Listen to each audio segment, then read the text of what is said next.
प्यारे दोस्तों नमस्कार। कैसे हैं आप सभी। उम्मीद करता हूं आप लोग का हाल चाल स्वस्थ होगा, मस्त होगा और आप लोग पढ़ाई में मन से लगे होंगे। प्यारे साथियों, मैं हूं गोपाल सर। आज की इस क्लास में दोस्तों मैं आप लोगों को बताने वाला हूं बिहार बोर्ड क्लास 9th जो आप लोगों की गणित वाली बुक थी दोस्तों, उसी का छठा चैप्टर रेखाएं और कोण का प्रश्नावली 6.2 पर आज हम लोग बात करने वाले हैं। एकदम आसान भाषा में बात करने वाले हैं। कमजोर बच्चों के लिए यह चैप्टर काफी विशेष होने वाला है। तो चलिए भाई साहब क्लास को करते हैं स्टार्ट। उससे पहले आप लोगों से रिक्वेस्ट है, चैनल पर नए हो तो चैनल को कर देना सब्सक्राइब।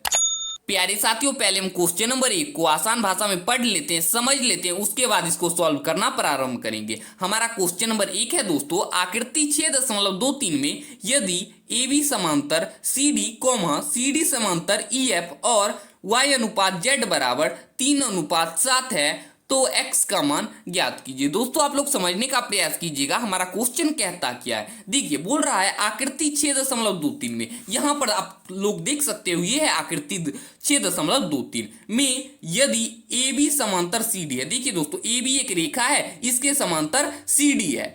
क्वेश्चन में दोस्तों आगे बोल रहा है CD समांतर EF है। देखिए दोस्तों CD भी एक रेखा है, इसके समांतर EF है और Y अनुपात Z बराबर 3:7 है तो x का मान ज्ञात कीजिए। प्यारे साथियों, सबसे पहले हम क्या करेंगे, क्वेश्चन में जो दिया है सबसे पहले उसको लिख लेंगे। देखिए दोस्तों क्वेश्चन में क्या दिया है, यहां पर देखिए AB समांतर CD, CD समांतर EF जो दिया है इसको हम लिख लेंगे। सबसे पहले हम लिखेंगे क्वेश्चन नंबर 1 और जो दिया है उसको लिख लेंगे। सबसे पहले हम यहां पर लिखेंगे दोस्तों दिया है। अब क्या दिया है तो अभी अभी मैंने आप लोगों को बताया है क्या दिया है, तो AB समांतर में CD और CD समांतर में दोस्तों EF, CD समांतर में क्या है EF। अब देखिए दोस्तों यहां पर आप लोग ध्यान दीजिएगा, अब क्वेश्चन में आगे बोल रहा है और Y अनुपात Z बराबर 3:7 है। देखिए दोस्तों Y अनुपात Z बराबर 3:7 बोल रहा है। अब देखिए दोस्तों Y बराबर दोस्तों हम 3 लिख सकते हैं और Z बराबर 7 लिख सकते हैं, लेकिन यहां पर ध्यान दीजिएगा जब हम अनुपात से इसको हटाएंगे तो इसमें एक चर का मान शामिल हो जाएगा। तो इसको दोस्तों हम चर का दोस्तों मान शामिल होगा तो क्या हो जाएगा, ए से लेके जेड तक में कोई भी संख्या ले सकते हो आप, जैसे कि 3A लिख सकते हैं, 3B, 3C कुछ भी लिख सकते हैं। तो हमने 3A लिख दिया। अब दोस्तों जेड के मान में क्या लिखे, 7A लिख देते हैं क्योंकि इसमें एक चर का मान शामिल हो चुका है। अब देखिए दोस्तों आप लोग आकृति को आप समझने का प्रयास कीजिएगा। देखिए ये कोण x जो आप लोगों को दिख रहा है ये कोण z के बराबर होगा। अब कैसे बराबर होगा, तो ये एकांतर कोण के नाते बराबर होगा। आप लोग अगर एकांतर कोण के बारे में पढ़े होंगे तो ये कोण जो x दिख रहा है ये कोण z के बराबर होगा। तो इसे हम दोस्तों लिख देते हैं ताकि आप लोगों को समझने में कोई दिक्कत ना हो। लिखेंगे x बराबर z। अब कैसे दोस्तों बराबर होगा, एकांतर कोण, एकांतर कोण यहां पर लिख देते हैं एकांतर कोण ताकि आप लोगों को समझने में कोई दिक्कत ना हो। अब फिर से दोस्तों आप लोग आकृति को समझने का प्रयास कीजिए। मेन होता है ये आकृति को समझना, इसी पर क्वेश्चन निर्धारित होता है। यहां पर देखिए दोस्तों ये कोण x है, ये कोण z। अब देखिए दोस्तों ये सीधी रेखा है और ये भी सीधी रेखा, इन दोनों सीधी रेखा के बीच एक कोण, दो कोण बन रहा है x और y। अब देखिए दोस्तों दोनों सीधी रेखा के बीच एक कोण, दो कोण बन रहा है, इसको दोस्तों कहते हैं अंतःकोण और अंतःकोण का योग कितना होता है, 180 डिग्री होता है। तो हम क्या करेंगे दोस्तों, लिखेंगे x प्लस y बराबर में 180 डिग्री, क्योंकि योग होता है दोस्तों 180 डिग्री अंतःकोण। तो हम x और प्लस में y को जोड़ दिए तो 180 डिग्री हुआ। और ये कैसे हुआ दोस्तों, अंतःकोण से। ये भी लिख देते हैं ताकि आप लोगों को समझने में कोई दिक्कत ना हो और आप दूसरे को समझा सको। अंतःकोण बराबर अंतःकोण यहां पर हमने लिख दिया। अब देखिए दोस्तों x हमको क्या दिया है और y क्या दिया है। अब ये देखिए यहां पर देखिए दोस्तों x बराबर हमको क्या है, z दिया है, यानी कि x का वैल्यू जो होगा वो z का वैल्यू होगा और z का वैल्यू जो होगा दोस्तों वो x का वैल्यू होगा। तो यहां पर देखिए दोस्तों z का वैल्यू 7A है तो हम यहां पर 7A लिख सकते हैं और y का वैल्यू क्या है दोस्तों 3A है तो यहां पर हम 3A लिख सकते हैं और बराबर में 180 डिग्री। अब देखिए दोस्तों 7A और 3A को जोड़ेंगे तो क्या हो जाएगा, 10A हो जाएगा। 10A होगा कि नहीं होगा, आप बोलोगे हाँ सर 10A होगा।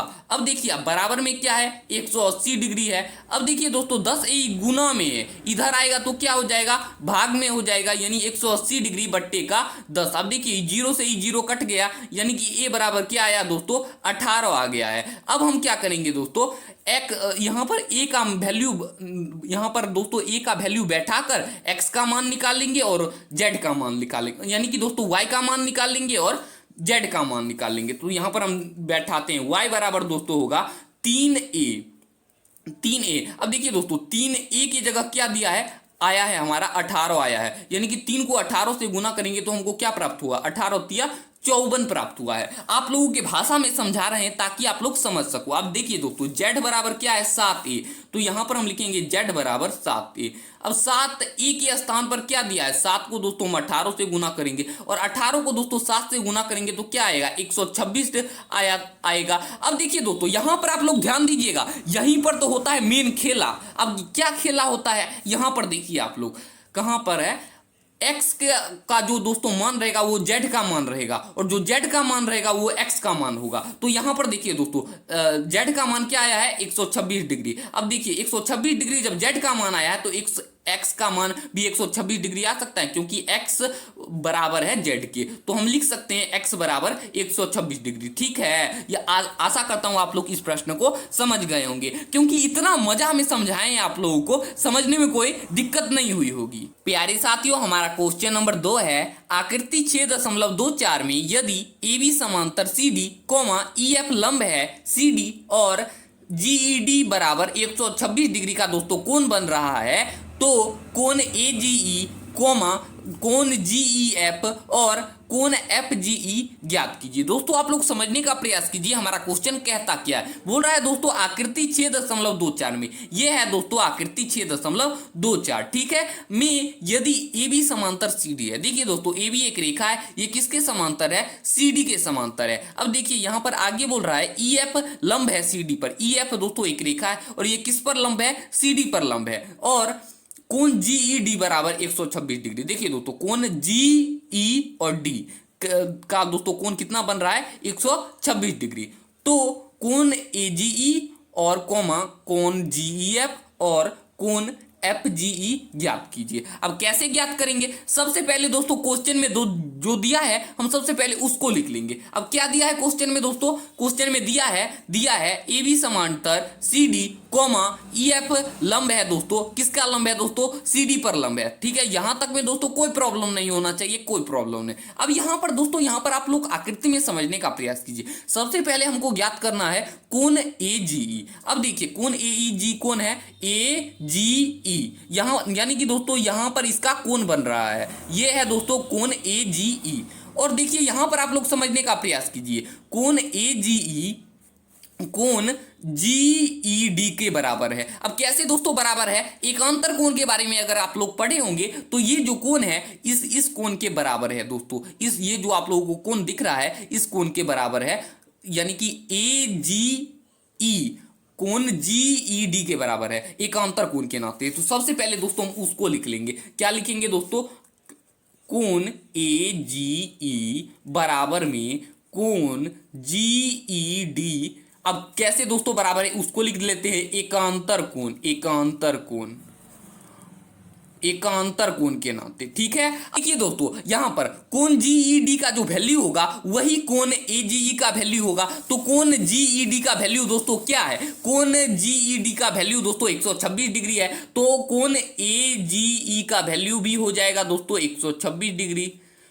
तो हमारा देखिए दोस्तों कोण AGE बराबर क्या आया 126 डिग्री, आसानी से आ गया, बस दोस्तों समझने पर देरी है। प्यारे साथियों अब हमको क्या निकालना है, हमको निकालना है दोस्तों कोण GEF, यानी कि GEF ये दोस्तों हमको निकालना है। तो हम सबसे पहले दोस्तों यहां पर GEF लिख लेंगे। दोस्तों हमने पेज बदल दिया है, आप लोग मत बदलना, आप लोग लाइन से लिखते जाना। यहां पर देखिए दोस्तों हमने कोण GEF लिखा। अब इसको एक जोड़ेंगे दोस्तों, क्या जोड़ेंगे दोस्तों, इसमें FED को जोड़ेंगे दोस्तों, ये है लंब, यानी लंब को जोड़ देंगे इसमें। तो इसमें दोस्तों हम जोड़ दिए कोण FED। दोस्तों आप लोगों को अभी समझ में आ जाएगा। अब देखिए दोस्तों इन दोनों को जोड़ेंगे तो क्या बनेगा, GED बनेगा। देखिए GEF और प्लस में दोस्तों हम क्या जोड़ेंगे, FED को जोड़ेंगे तो क्या बनेगा, GED बनेगा। तो हम लिखेंगे GED, कोण GED। अब देखिए दोस्तों कोण GEF हमको क्या दिया है, GEF क्या दिया है दोस्तों, कुछ नहीं दिया है, ये तो दोस्तों हमको निकालना है। तो हम लिखेंगे कोण GEF और प्लस में अब देखिए दोस्तों कोण एफ ई डी क्या दिया है, एफ ई डी क्या दिया है दोस्तों, एफ ई डी देखिए ये है दोस्तों समकोण, और समकोण का मान होता है दोस्तों 90 डिग्री, तो यहाँ पर दोस्तों हो जाएगा 90 डिग्री। और बराबर में दोस्तों देखिए कोण जी ई डी क्या है, कोण जी ई डी हो जाएगा दोस्तों 126 डिग्री, तो 126 डिग्री यहाँ पर हम लिखेंगे।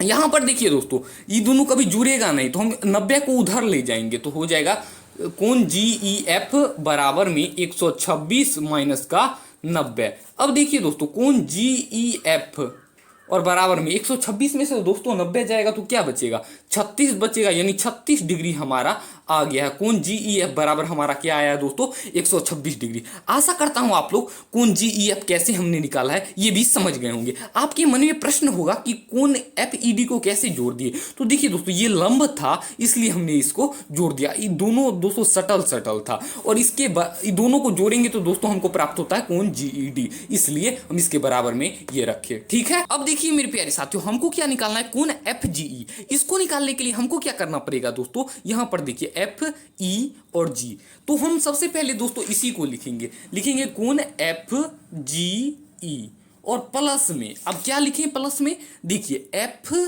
जी और ई, और प्लस में दोस्तों लिखेंगे यहां पर देखिए एफ जी ई, इसका कोण यहां पर बन रहा है, और इसके सटले कौन सा कोण है दोस्तों, ए जी ई, यानी कि दोनों का कोण दोस्तों सटले एगो रेखा है, यहां पर देखिए एगो रेखे के सटले एगो कोण का निर्माण कर रहा है, यानी एगो रेखा का मान क्या होता है दोस्तों, एगो रेखा का योग होता है दोस्तों 180 डिग्री, या इसको दोस्तों अंतः कोण मान लीजिए, अंतः कोणों का योग क्या होता है 180 डिग्री, तो हम लिखेंगे दोस्तों कोण ए जी ई बराबर में 180 डिग्री। अब देखिए दोस्तों ई हमको निकालना है, कुछो नहीं दिया है तो इसको हम कुछो नहीं लिखेंगे, कोण एफ जी ई वैसे ही लिख दिए, और कोण ई जी ई क्या दिया है दोस्तों हमको 126 डिग्री दिया है, और बराबर में 180 डिग्री। अब देखिए दोस्तों ये दोनों कभी जुड़ेगा नहीं, तो कोण एफ जी ई को वैसा ही छोड़ देंगे, एगो 180, और ये देखिए दोस्तों प्लस में 126 था तो इधर आएगा तो क्या हो जाएगा, माइनस में 126 हो जाएगा, तो कोण एफ जी ई बराबर क्या आ गया दोस्तों 180 में से 126 जाएगा तो 54 बचेगा, यानी कि दोस्तों कोण एफ जी ई का मान हमारा आ गया 54 डिग्री। आशा करता हूं आप लोग इस प्रश्न को समझ गए होंगे। प्यारे साथियों हमारा क्वेश्चन नंबर 3 है, आकृति 6.25 में यदि पी क्यू समांतर एस टी कोण पी क्यू आर बराबर 110 डिग्री और कोण आर एस टी बराबर 130 है तो कोण क्यू आर एस ज्ञात कीजिए। प्यारे साथियों आप लोग क्वेश्चन को समझने का प्रयास कीजिएगा, क्योंकि मेन होता है क्वेश्चन को समझना। यहां पर देखिए दोस्तों बोल रहा है आकृति 6.25 में, देखिए दोस्तों ये है आकृति 6.25। अब क्वेश्चन में आगे बोल रहा है दोस्तों में यदि पी क्यू समांतर एस टी है, यहां पर देखिए दोस्तों ये पी क्यू एक रेखा है और एस टी एक रेखा है दोस्तों, समांतर दोनों पी क्यू समांतर है एस टी। अब आप बोलिएगा सर ये समांतर कैसे हुआ, क्योंकि पी क्यू यहां पर है और एस टी यहां पर है, तो देखिए दोस्तों इस रेखा को थोड़ा सा और आगे बढ़ा देंगे एस टी को, और देखिए पी क्यू को भी दोस्तों थोड़ा सा आगे बढ़ा देंगे यहां पर, देखिए अब समांतर हो गया, पी क्यू समांतर है, ये एक रेखा है जो कि एस टी के समांतर है। ठीक है, अब देखिए यहां पर दोस्तों बोल रहा है क्वेश्चन में आगे कोण पी क्यू आर बराबर 110 डिग्री। अब देखिए कोण पी क्यू आर बराबर हमारा 110 डिग्री दिया है। क्वेश्चन में आगे बोल रहा था कोण आर एस टी बराबर 130 डिग्री, तो यहां पर देखिए कोण आर एस टी बराबर क्या दिया है 130 डिग्री। अब हमको ज्ञात करना है तो क्यू आर एस हमको ज्ञात करना है। अब देखिए दोस्तों संकेत में क्या दिया है, बिंदु आर से होकर एस टी के समांतर एक रेखा खींचिए। अब देखिए दोस्तों एक रेखा खींचने को बोल रहा है, तो दोस्तों हम एक रचना करेंगे, यहां पर अपने से दोस्तों रचना करेंगे ऐसे।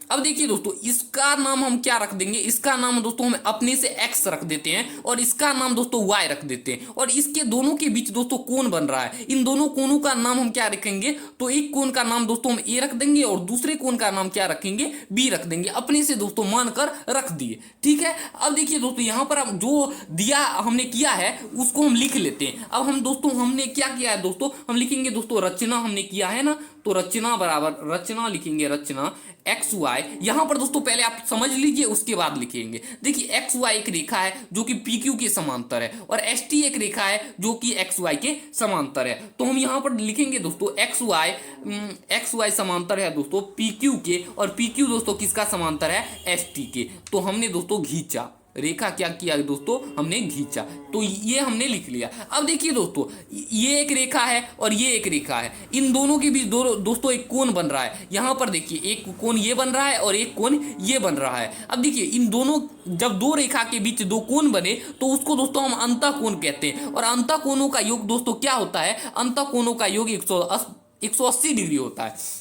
तो हम क्या करेंगे दोस्तों, लिखेंगे 110, यहां पर दोस्तों लिख देंगे 110 प्लस में ए बराबर 180 डिग्री। अब देखिए दोस्तों, ये दोनों जुड़ेगा नहीं, तो हम क्या करेंगे, 110 को इधर ले आएंगे, तो 180 माइनस का 110 हो जाएगा। अब देखिए दोस्तों, 180 में से 110 जाएगा तो क्या बचेगा, 0 में से 0 जाएगा तो 0 बचेगा, और 8 में से 1 जाएगा तो क्या बचेगा दोस्तों, 7 बचेगा, और 1 से 1 कट जाएगा, यानी दोस्तों 70 डिग्री आ गया ए बराबर हमारा क्या आया दोस्तों, 70 डिग्री। अब यहां पर फिर से आप लोग दोस्तों ध्यान दीजिएगा, यहां पर देखिए एक रेखा ये है, एक रेखा ये है, तो यहां पर देखिए एक कोण ये बन रहा है और एक कोण ये बन रहा है, और ये भी दोस्तों अंतःकोण कहलाएगा। और अंतःकोणों का योग क्या होता है दोस्तों, 180 डिग्री होता है। तो यहां पर हम दोस्तों लिखेंगे b प्लस 100, यहां पर दोस्तों लिखेंगे 130 प्लस b बराबर 180 डिग्री। अब देखिए दोस्तों, ये दोनों जुड़ेगा नहीं, तो हम क्या करेंगे, 130 को इधर भेज देते हैं, और ये प्लस में उधर जाएगा तो क्या हो जाएगा दोस्तों, माइनस में हो जाएगा,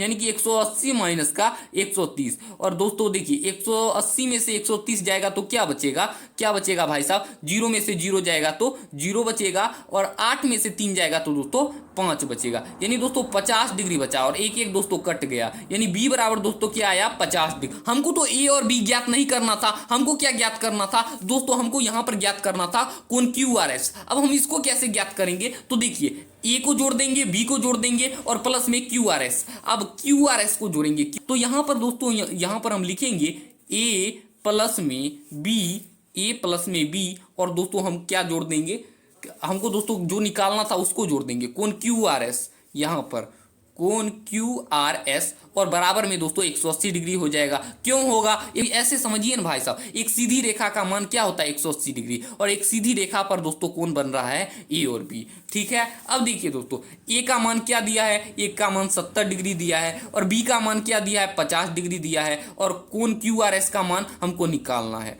कोण QRS, और बराबर में दोस्तों हो जाएगा 180 डिग्री। अब देखिए दोस्तों, इन दोनों को जोड़ देंगे, 70 और 50 को जोड़ते हैं तो क्या प्राप्त होता है, 120, और प्लस में दोस्तों कोण QRS, 120 प्लस में कोण QRS, और बराबर में दोस्तों क्या है, 180 डिग्री। अब देखिए दोस्तों, इन दोनों जुड़ेगा नहीं, तो हम क्या करेंगे, यहां पर साइड में करते हैं, इस ये प्लस में इधर आएगा तो क्या हो जाएगा, माइनस में हो जाएगा भाई साहब। कोण QRS बराबर क्या हो जाएगा दोस्तों, 180 और माइनस का 120। अब देखिए दोस्तों, 180 में से 120 जाएगा तो क्या बचेगा, 60 बचेगा, यानी कोण QRS बराबर क्या आ गया, 60 डिग्री आ गया। यही तो दोस्तों हमारा आंसर हो जाएगा। आशा करता हूं आप लोग क्वेश्चन नंबर 3 को भी समझ गए होंगे। तो देखिए दोस्तों, आज का यह क्लास हम यही रहने देते हैं, क्योंकि आप घर पर जाओ और इसको रिवीजन करो, और कल की क्लास में हम क्या करेंगे, क्वेश्चन नंबर 4 से लेके क्वेश्चन नंबर 4 और 5 को सॉल्व कर देंगे, और आप लोगों को मजा भी काफी आएगा, और आशा करता हूं आप लोगों को इस क्लास में भी काफी मजा आया होगा। तो मिलेंगे अगली वीडियो में, तब तक के लिए धन्यवाद मेरे प्यारे साथियों।